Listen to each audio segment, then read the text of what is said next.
மற்றும் அதன் சுற்றுப்புற நகரங்களில் பட்டாசுகள் விற்க உச்சநீதிமன்றம் அதிரடி தடை விதித்துள்ளது. டெல்லியில் காற்றின் மாசின் அளவு நாளுக்கு நாள் அதிகரித்து வரும் நிலையில் பட்டாசுகள் வெடிக்க தடை விதிக்க கோரி உச்சநீதிமன்றத்தில் வழக்கு தொடரப்பட்டது. 3 பச்சிளங்குழந்தைகளின் பெயரில் அவர்களது பெற்றோர் கடந்த ஆண்டு தாக்கல் செய்த அந்த வழக்கு தலைமை நீதிபதி TS தாக்கூர் தலைமையிலான அமர்வு முன் வெள்ளியன்று விசாரணைக்கு வந்தது.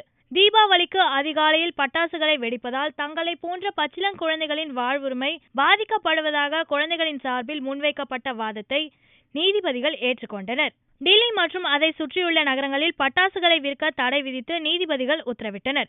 புதிதாக பட்டாசு கடைகளுக்கு உரிமம் வழங்க தடை விதித்த நீதிபதிகள் ஏற்கனவே வழங்கப்பட்ட உரிமைகளை ரத்து செய்தும் உத்தரவிட்டனர். கொடிய நோய்களை ஏற்படுத்தக்கூடிய பொருட்கள் பட்டாசு தயாரிக்க பயன்படுத்தப்படுகிறதா என்பதை ஆராய்ந்து 3 மாதத்தில் அறிக்கை அளிக்க மத்திய மாசு கட்டுப்பாட்டு வாரியத்துக்கு நீதிபதிகள் உத்தரவிட்டனர்.